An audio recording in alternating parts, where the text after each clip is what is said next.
뉴스의 새로운 기준. 김종대 뉴스업. 박근혜 전 대통령의 제3고심에서 대법원이 징역 20년을 확정했습니다. 최근 논란으로 떠오르는 특별사면 요건을 일단 갖추게 됐습니다. 국민의 촛불혁명, 국회의 탄핵에 이어 법원의 사법적 판단으로 국정농단 사건이 마무리된 것입니다. 다시는 이와 같은 일이 일어나지 않아야 할 것입니다. 여러분 안녕하십니까? 김종대의 뉴스업 김종대입니다. 오늘 박근혜 전 대통령에 대한 대법원의 확정 판결 내용, 그리고 청와대 강민석 대변인의 브리핑까지 들으셨습니다. 정치권에서는 다시금 사면론이 재점화될 모양입니다. 김종대의 뉴스업, 이 뉴스부터 시작해 보겠습니다.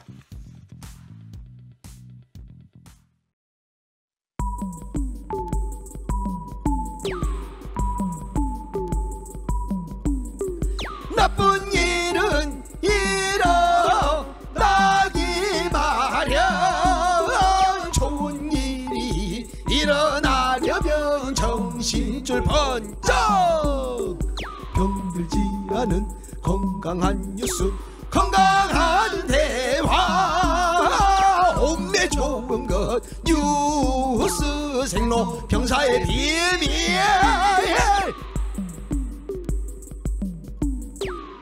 뉴스의 본질, 뉴스의 비밀을 파고드는 시간, 뉴스 생로병사의 비밀 시작합니다. 뉴스빙하 김민아 시사평론가, 뉴스화상 김수민 시사평론가, 어서 오세요. 반갑습니다. 안녕하세요. 예, 방금 들으신 내용대로 오늘 대법원에 박근혜 전 대통령에 대한 최종 판결이 나왔죠. 2017년에 구속이 돼가지고 참 기나긴 여정을 이제 드디어 마치게 됐습니다. 오늘 최종 선고 어떤 내용입니까? 오늘 이 선고는 징역 20년, 벌금 180억 원을 선고한 원심을 이제 확정을 한 거고요. 네. 추징금은 이제 35억 원이 나왔습니다. 아이고. 이게 구체적으로 보면 뇌물 혐의에 징역 15년하고 벌금 180억 원, 국고 손실 등의 나머지 혐의에 징역 5년. 네. 그리고 이렇게 이제 판단을 했고, 이 외에 이제 새누리당 공천 개입 혐의로 이미 확정된 게 있지 않습니까? 이게 네. 이제 징역 2년이기 때문에 그러면 총 박근혜 전 대통령이 받은 징역형은 22년에 달한다, 이렇게 결론이 난 거죠. 자, 여러 가지 사건이 중첩돼 있는 것 같습니다만은 세부적으로 한번 살펴보죠. 설명해 주세요. 이 국정농단과 관련돼서 이제 국정농단 사건 1심에서는 네. 최순실과 공모해서 이제 미르 K스포츠재단 출연금을 모금했다. 그리고 삼성의 정유라 승마 지원비 중에 일부를 이제 뇌물이다라고 인정했다. 이런 부분들에 네. 대해서 이제 뭐 징역 24년, 벌금 180억 원이 선고가 됐었는데, 네. 2심에서는 삼성 영재센터의 후원금이 뇌물로 추가가 돼서 징역 25년, 벌금 200억 원으로 형량이 이제 늘었었습니다. 늘었어요. 그렇습니다. 그리고 이제 국정원장들로부터 모두 35억 원을 받았다는 이 특활비 상납 사건의 1심 재판은 원래 징역 6년, 2심에서는 징역 5년이 선고가 됐었는데, 네. 대법원에서 두 사건 모두 파기환송이 됐었거든요. 예. 국정농단 관련해서는 이제 법리 적용이 좀 잘못됐다, 이 부분이 있었고, 그래서 두 개에 대해서 파기환송심에서 다시 이제 병합을 해서 한꺼번에 이제 판단을 한 것인데요. 예. 여기서 이제 이 대법원의 파기환송 판결 취지에 따라서 강요죄라든지 문학의 블랙리스트 사건 관련 일부 직권남용 권리행사 방해 혐의가 이제 무죄로 뒤집힌 부분이 있지만, 네. 형량 징역 20년, 벌금 180억 원으로 결론을 내렸고, 이게 이제 오늘 확정이 된 겁니다. 예, 2심에 비해서는 다소 줄긴 했어도 뭐 크게 줄은 것 같지는 않습니다. 그렇습니다. 예, 어쨌든 징역이 20년, 벌금이 180억 원. 자, 중형, 아주 흔치 않은 중형입니다. 박근혜 대통령이 이 형을 다 살고 나오면 네. 나이가 이제 87살, 이 89살 뭐 이렇게 될 수가 있기 때문에 네. 이걸 어떻게 다 살 수 있겠느냐, 뭐 이런 의문도 있고, 뭐 여러 가지 감정이 또 드는 거죠, 우리가. 자, 20년에서 3년 10개월은 벌써 복역을 한 셈이죠. 그만 치면 재해야 되겠어요. 그렇습니다. 예, 2017년 4월에 구속됐나요? 3월 31일. 31일. 아, 네. 그렇군요. 새벽 3시 생생하게 기억이 납니다. 아이고. 그때 네. 뭘 하고 있었기에 생생히 기억이 나죠. TV로 봤는데 새벽 3시까지. 박근혜 전 대통령이 그때 차 뒷좌석 중앙에 앉아서 가잖아요. 예. 예, 그때 딱 그 카메라의 정면으로 보이니까 예. 좀 더 기억이 뚜렷하게 남는 것 같아요. 아이고, 생생하게 기억하고 계시네요. 전 어제 일도 잘 기억이 안 나요. 저도 전 2시간 전에 일이 기억이 잘 안 납니다. 아이고, 큰일 나네. 벌써 나이가 한참 때 왜 그러십니까들? 10년 전에 어느 순간의 기억은 굉장히 생생하고. 네, 워낙 큰 이렇습니다. 사건이 났던 날. 네. 미국인들이 가장 기억에 남는 날은 세대를 불문하고, 특히 뭐 고령층이 그러겠습니다만은 케네디 대통령 암살일이래요. 그렇겠죠.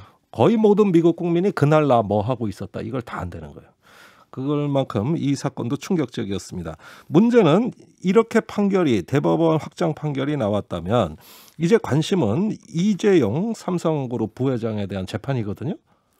근데 이제 이재용 삼성전자 부회장에 미치는 영향은 사실 크지 않을 것 같습니다. 왜냐하면 예. 이재용 부회장 혐의에 대해서는 법원의 유무죄 판단이 사실상 지난번에 이제 2019년 8월달에 대법원의 이 파기환송심 선고를 통해서 이미 내려진 것으로 볼 수가 있겠는데요. 예. 이때 이제 이재용 부회장의 유죄 액수가 86억 원으로 예. 이제 확정이 돼 있기 때문에 이번에 박근혜 전 대통령 판단과는 이 재판과는 이제 크게 관계가 없다 이렇게 봐야 되겠습니다. 관계가 없다. 그렇습니다. 다만 지금 이제 이재용 판결이 전망이 어떻게 될 거냐는 좀 이제 의견이 갈리고 있는데 예. 이 뇌물 액수가 상당히 크고 그다음에 지금 박근혜 전 대통령과 그리고 최순실 씨에게 중형이 선고된 점을 고려하면 예. 이재용 부회장도 이번에도 실형을 피하기는 쉽지 않을 것이다. 이런 관측이 나오는 반면 네. 지금 파기환송심 재판부가 삼성의 준법 감시를 설치하라든지 뭐 이런 여러 가지를 요구한 바 있지 않습니까? 네. 그래서 이런 것들이 가만히 돼서 양형에 참작이 된다면 집행유예를 받을 것이다. 이런 전망도 나오고 있습니다.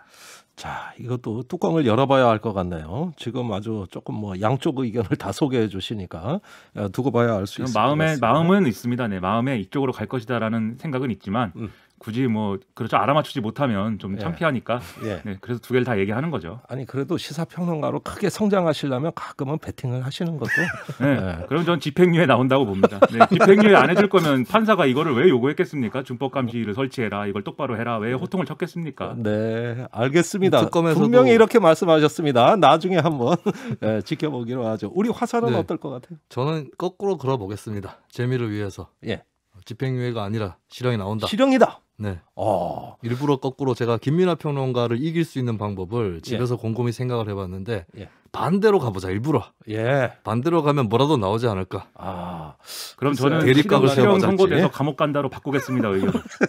알았어요. 자, 이건 어디까지나 추정이라는 전제하에서 말씀하시는 겁니다. 틀려도 괜찮습니다.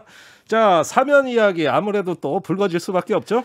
그렇죠. 지금 국민의힘 쪽에서 지금 이낙연 민주당 대표가 얘기한 바도 있고 하니 이 형이 이제 지금 확정이 됐고 사면 요건에 맞춰졌으니까 빨리 사면을 해달라고 여러 사람이 얘기를 하고 있습니다. 네.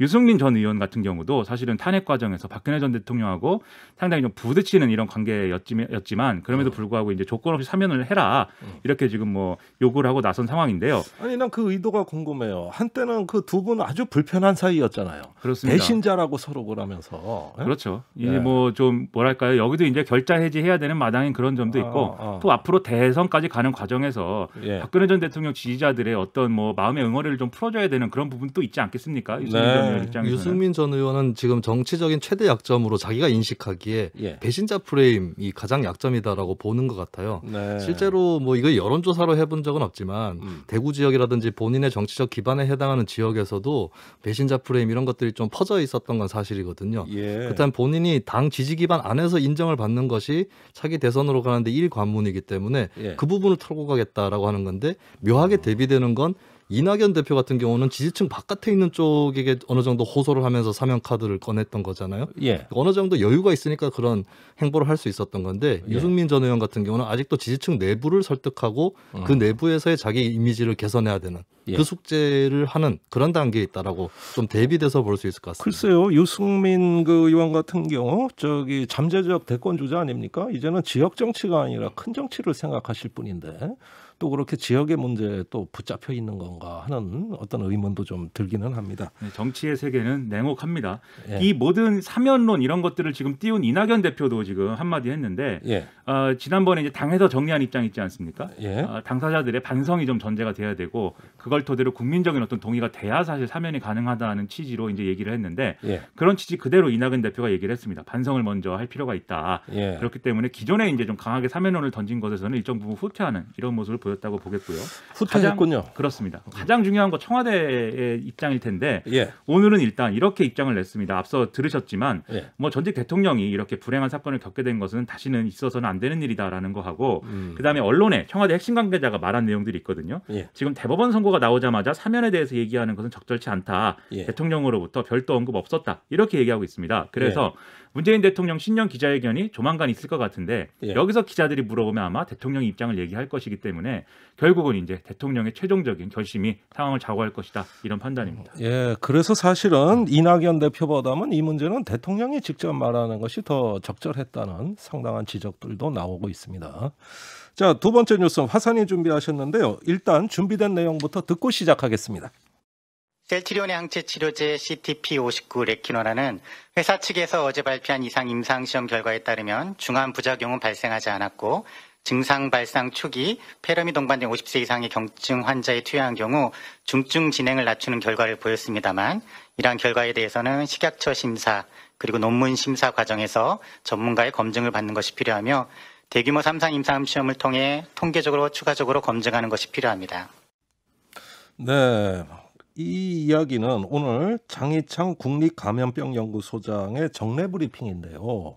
자, 이 얘기는 뭡니까? 결국 셀트리온이 개발하는 항체 치료제가 뭔가 희망적이라는 이런 뜻으로 들립니다. 네, 레킬로나주라고 하는 항체 치료제 글로벌 임상 2상 결과를 발표를 했는데요. 네. 이 임상 같은 경우는 경증 및 중증도 외래 환자 307명을 대상으로 307명. 네, 그렇게 실험을 했는데 위약 투약군, 그러니까 가짜 약을 투약한 것과 이제 중증 환자 발생률을 비교를 해보니까 전체 환자 중에서 54%로서 이제 50대 이상 중증 등 환자군에서 68%가 감소했다. 오, 이거 하는 상당한 것입니다. 성과 아닙니까? 희망적으로 네. 들리는. 그리고 회복 기간 측면에서도 눈여겨볼 만한 것은 투약을 받은 사람 쪽은 5.4일 이 걸렸다면 위약군에서는 8.8일, 그러니까 3일 이상이 회복의 기간이 단축되었다라고 하는 것이 있고요. 그리고 특히 50세 이상의 폐렴 동반 중등증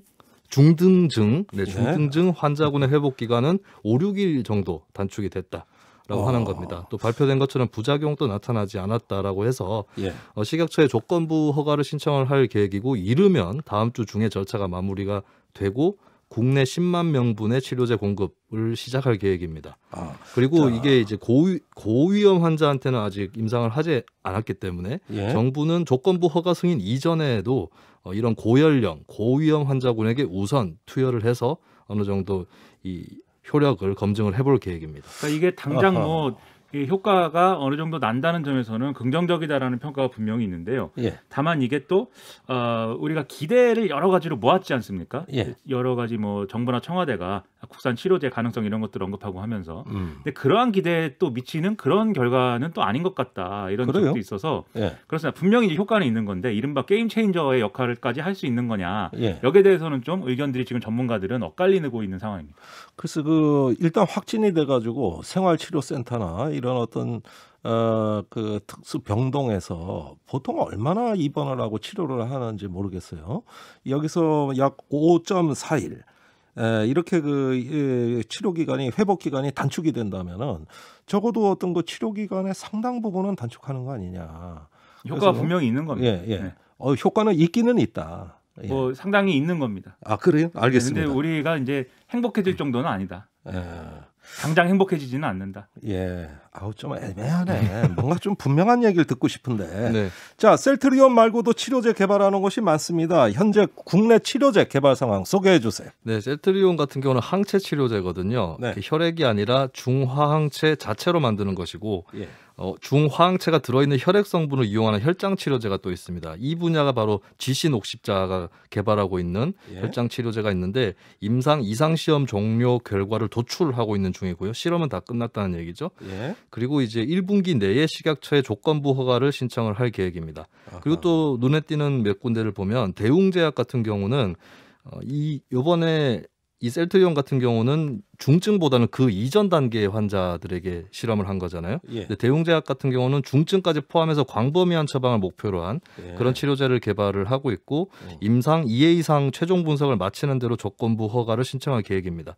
그리고 종근당이 있는데 여기는 이제 러시아 임상 2상을 마무리를 한 상황이고 이 결과를 놓고 보면은 투약군의 증상 개선율이 94.4%로 표준 치료군의 61.1%보다 개선율이 높았다라고 하는 결과가 또 나왔다고 합니다.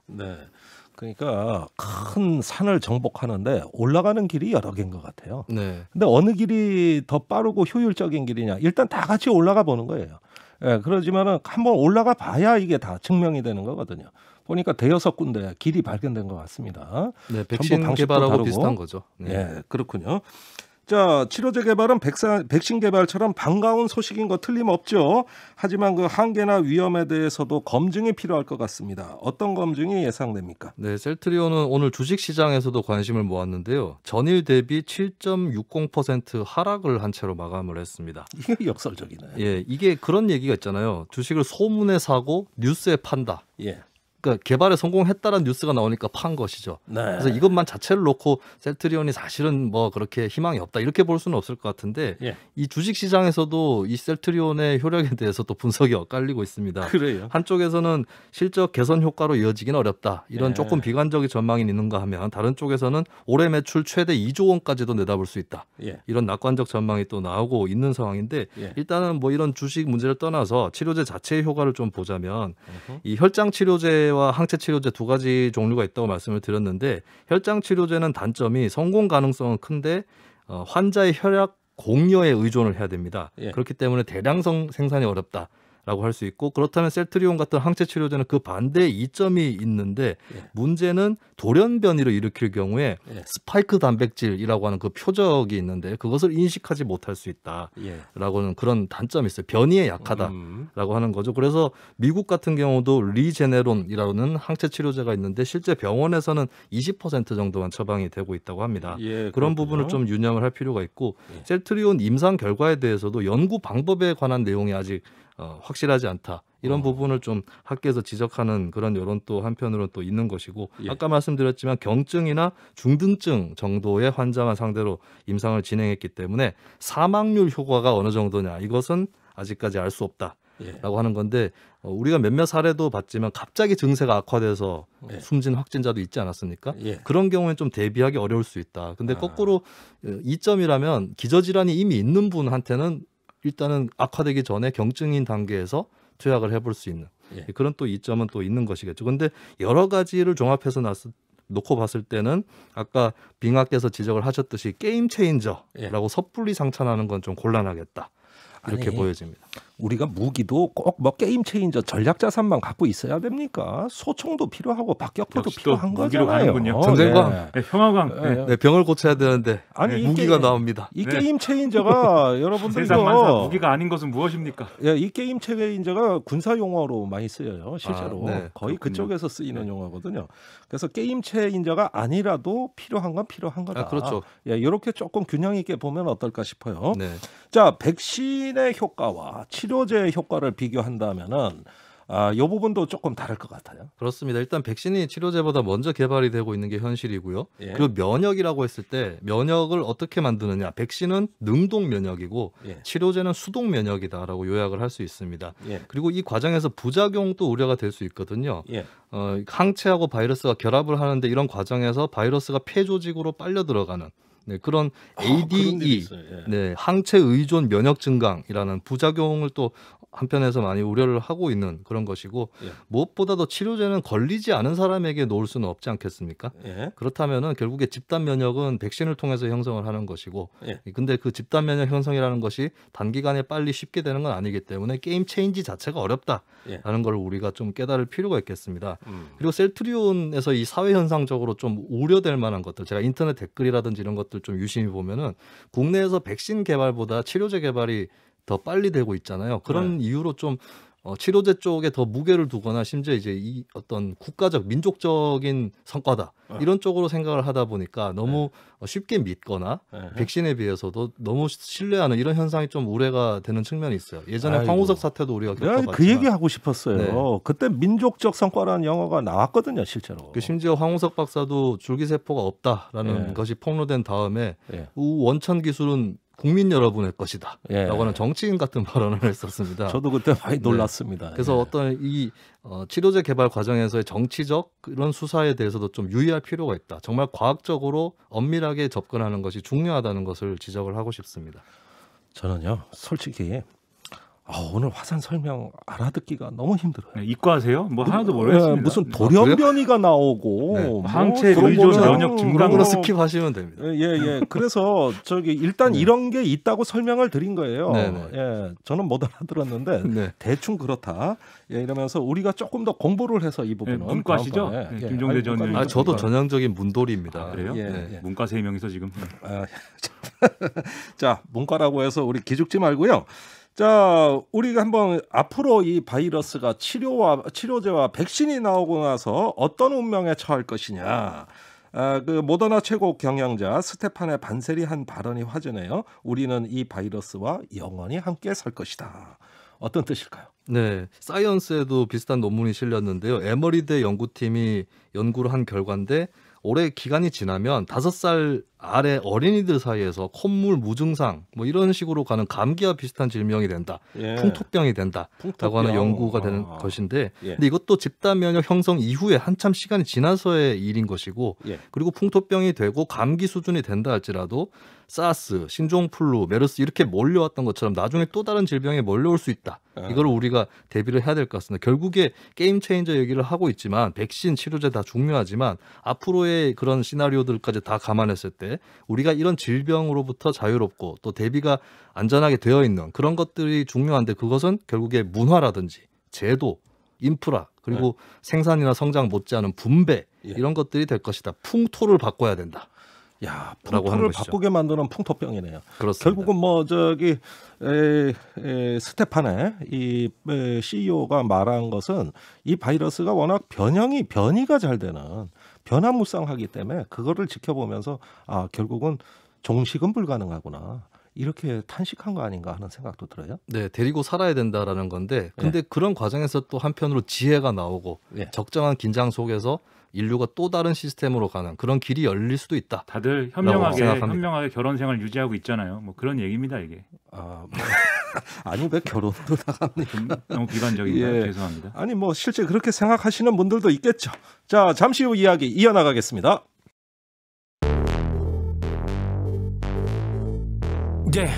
왜 뉴스는 태어나기만 하면 병이 들고 망가지는지 그 뉴스를 병들게 만들고 있는 건 도대체 누군지 병들지 않는 뉴스를 원하고 있지 그게 누구든지 그래서 우리는 김종대 목소리를 듣지 뉴스의 새로운 현상 뉴스의 생로병사 뉴스의 새로운 현상 뉴스의 생로병사 뉴스 생로병사의 비밀 세 번째 뉴스 빙하가 준비하셨는데요. 준비된 내용부터 듣고 오겠습니다.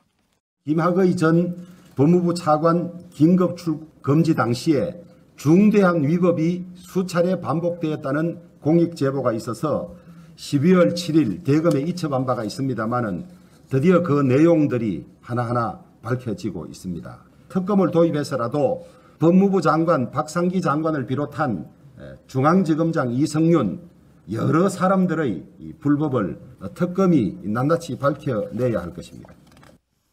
자, 오늘 주호영 원내대표 발언 들으셨는데요. 2019년 3월에 김학의 전 차관 출국 금지한 게 이게 도대체 어떤 비밀이 있길래 이렇게 자꾸 커지는 거냐. 그렇습니다. 이해가 안 가요. 아니 수사하려고 출국 금지 시킨 거 아닙니까? 정의 실현은 어렵다. 이게 이제 비밀인데 과연 애초에 정의란 또 뭐냐 이런 것부터가 사실은 수수께끼죠. 이게 2018년도에 이 검찰 과거사위가 재조사 결정을 시작하면서 수사가 재개가 됐던 건데 그때 이제 잘 돌이켜 보시면 2019년 3월달 태국의 방콕으로 김학의 전 차관이 출국을 시도하지 않습니까?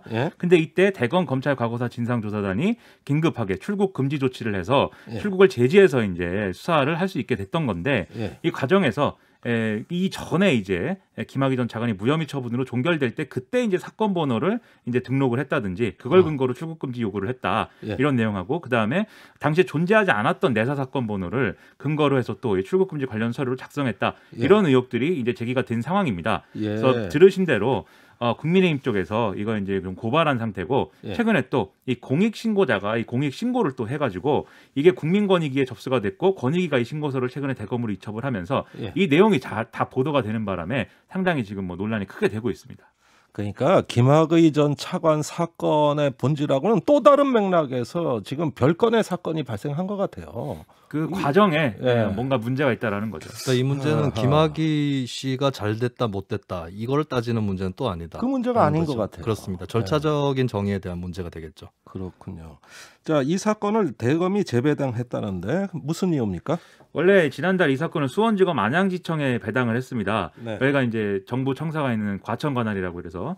근데 그리고 이제 대검 반부패 강력부가 지휘를 하는 상황이었는데 어저께 수원지검 본청에다가 대검이 이 사건을 재배당했습니다. 그래서 수원지검 형사 3부가 맡게 됐는데요. 대검이 밝힌 이유는 이렇습니다. 이 김학의 출국금지 사건에 대해 제기된 의혹을 더욱 충실히 수사하기 위해서다. 그러니까 이 형사 3부장이 이정섭 부장인데 여한석 광주지검장이 단장을 맡았던 이 김학의 수사팀에서 이 수사를 실제로 맡아서 처벌을 이끌어낸 이력을 갖고 있다. 이런 내용이거든요. 근데 보수 언론은 좀 다른 쪽을 보고 있습니다. 이게 이 검사가 조국 전 장관 사건을 수사를 했기 때문에 이른바 친정권 검사의 입김이 닿지 않는 이런 검사에게 좀 사건을 맡긴 거다. 이렇게 또 해석을 하고 있습니다.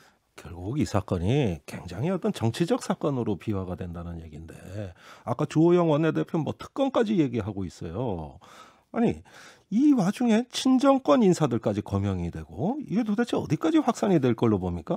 뭐 확산은 뭐 많이 되고 있습니다. 그래요? 아까 이제 친정권 검사들을 이제 직접적으로 거명했죠, 주호영 원내대표가. 왜냐하면 이 언론에 이제 보도된 공익신고서 내용에 각각이 무슨 역할을 했는지가 자세히 나오기 때문인데 지금 거론되고 있는 인사들이 뭘 했느냐에 대해서 좀 말씀을 드리면 이용구 법무부 차관의 경우에 당시에 이제 법무부 검찰 과거사위원회 위원이었고 또 법무부 법무실장이었거든요. 그런데 이제 이 과정을 이용구 차관이 주도했다 이런 의혹이 제기가 된 겁니다. 여기에 대해서 이용구 차관은 신속히 출국을 막아야 된다. 이걸 과거사위에 권고를 한 것뿐이고 구체적인 절차에는 관여하지 않았다 이런 입장이고요. 그 다음에 이 김학의 전 차관이 인천공항에 이제 2019년 3월 22일 이제 늦은 밤에 도착을 했는데 이때 이제 그 대검 진상조사단이 이거 출국금지 시켜야 된다라고 대검 쪽에 막 요청을 합니다. 근데 대검 이제 그 연구관들이 이거는 좀 위법하다고 그래서 반발해가지고 거부를 하게 되거든요. 그러다 보니까 조사단 소속의 이규원 검사가 가짜 사건 번호 그리고 내사 번호 이런 것들을 기재를 그냥 해서 긴급 출국금지 요청서하고 사후 승인서를 그냥 제출을 해서 이걸로 이제 김학의 전 차관의 출국을 막았다. 이런 의혹인 거죠. 이규원 검사라는 분은 청와대 이광철 민정비서관하고 이제 같은 로펌 출신이다. 이런 지적이고요. 그리고 이제 이성윤 서울중앙지검장의 경우에는 당시에 대검 반부패 강력부장이었는데 이 사건 직후에 서울 동부지검에 전화를 해서 이건 동부지검이 추인해 준 것으로 해달라. 이 가짜 서류니까 이렇게 요청을 했지만 거부당했고 그러자 박상기 법무부 장관의 정책보좌관이었던 이종근 대검 형사부장이 직접 출입국 본부를 가서 이렇게 저렇게 개입했다. 이런 의혹들이 나오고 있는 거예요. 좋습니다. 그 절차상으로는 하자가 많다는 건 지금 쭉 알려주셔서 알겠는데 이 수사의 정당성, 수사 목적상 불가피한 어떤 일 아니었냐 이런 이야기도 있어요. 그러니까 정리하면 이런 얘기인 거죠. 그때 만약에 김학의 전 차관 출국을 못 막았으면 국민적인 비난과 실망이 얼마나 엄청났겠느냐 이런 것이죠.